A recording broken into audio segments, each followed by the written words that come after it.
صل على محمد يا رب صل عليه وآله.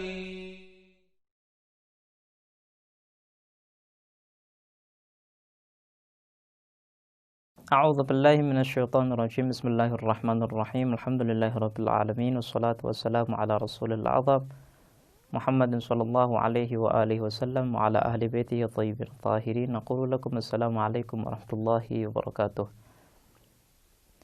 Para pemirsa dan pendengar yang dirahmati Allah Subhanahu wa taala, marilah senantiasa kita bersyukur atas segala nikmat yang Allah berikan kepada kita, dan marilah kita selalu mohon kepadanya untuk dibimbing dan diberi petunjuk, supaya dengan bimbingan dan petunjuk ini kita selalu menapakkan kaki kita di atas jalan kebenaran. Pembahasan kali ini adalah pembahasan tentang tauhid sifati. Kalau pemirsa ingat pembahasan yang lalu, kita telah membagi tauhid menjadi dua bagian. Ada tauhid secara teoritis dan secara praktis. Tauhid teoritis dibagi menjadi tiga. Ada tauhid dzati, tauhid sifati, dan tauhid af'ali. Tauhid dzati ada dua macam. Ada tauhid dzati ahadi, tauhid dzati wahidi. Setelah kita membahas tentang sifat-sifat Allah Subhanahu wa taala, ilmunya Allah, kehidupannya Allah, kekuasaannya Allah, iradahnya Allah, berbagai sifat yang telah kita bahas bersama, sampailah pembahasan kita kepada tauhid sifati. Pembahasan tauhid sifati merupakan pembahasan yang menimbulkan perbedaan pendapat di kalangan ulama-ulama teolog. Makanya kita perlu membahasnya dengan baik, dan juga seseorang yang ingin menjadi muwahhid yang hakiki, maka dia harus memahami tauhid sifati.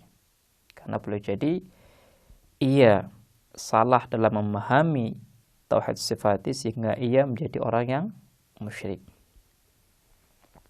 Sebelum saya menjelaskan persoalan inti yang ada di tauhid sifati, saya akan menjelaskan terlebih dahulu tentang klasifikasi sifat. Dalam kajian teologi, sifat itu dibagi menjadi beberapa bagian. Ada sifatul dzat, ada sifatul fi'l.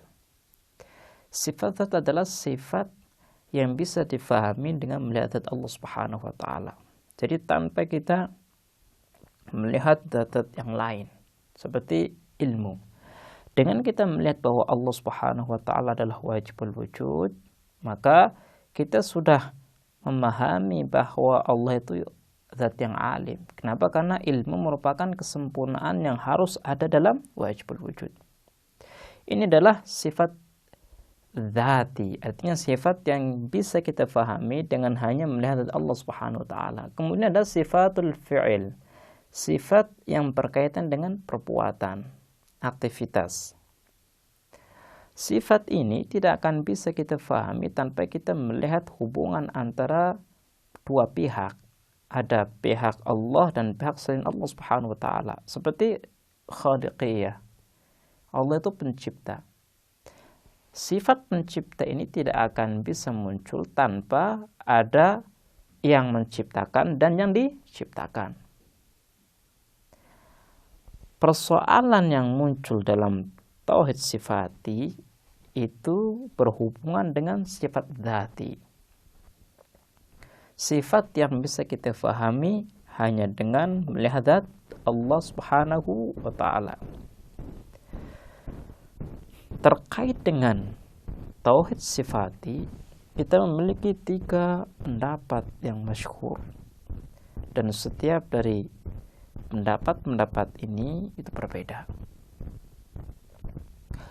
Saya akan memulai dengan pendapatnya Asy'ariyah. Asy'ariyah mengatakan Allah Subhanahu wa ta'ala adalah zat yang memiliki banyak kesempurnaan, banyak sifat. Dan kita memahami dengan benar, dengan baik, bahwa antara yang disifati atau yang memiliki sifat dengan sifatnya adalah dua hal yang berbeda, dua sesuatu. Seperti seorang Zaid yang alim, kita tidak bisa mengatakan bahwa alim itu, ilmu itu adalah dirinya Zaid. Zaid adalah ilmu itu sendiri. Kenapa? Karena Zaid dan ilmu adalah dua hal yang berbeda. Jadi tidak bisa kita satukan antara Zaid dan ilmu. Dengan landasan ini, maka mereka beranggapan bahwa antara zat Allah dengan sifat Allah itu berbeda, dua hal yang berbeda. Kalau seandainya zat Allah itu memiliki banyak sifat, maka sifat-sifat ini adalah sifat-sifat yang berbeda, bukanlah satu dengan zatnya.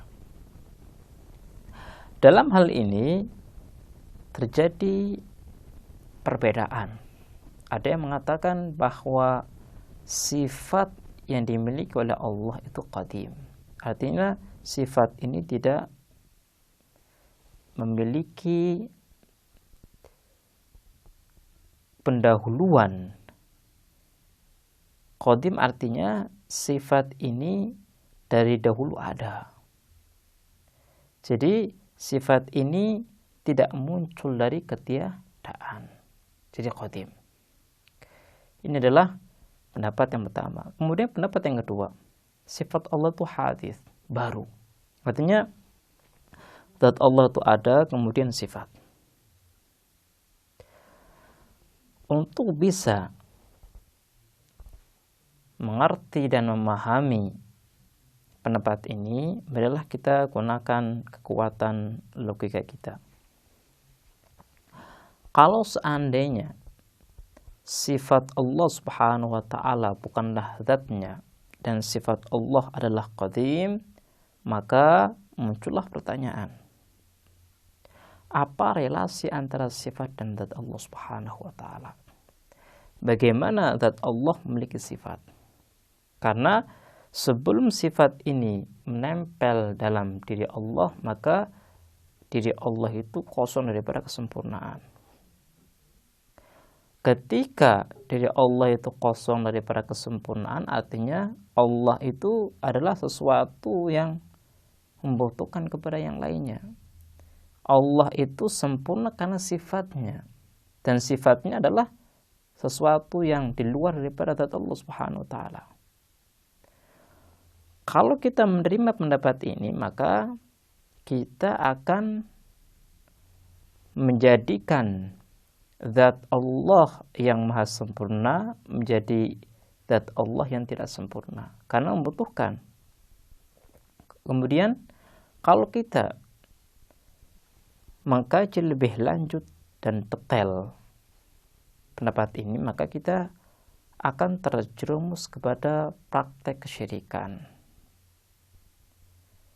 Kenapa? Karena kita meyakini bahwa Allah Subhanahu wa ta'ala memiliki banyak sifat, dan sifat-sifat ini bukanlah dari Allah, dan sifat-sifat ini adalah qadim.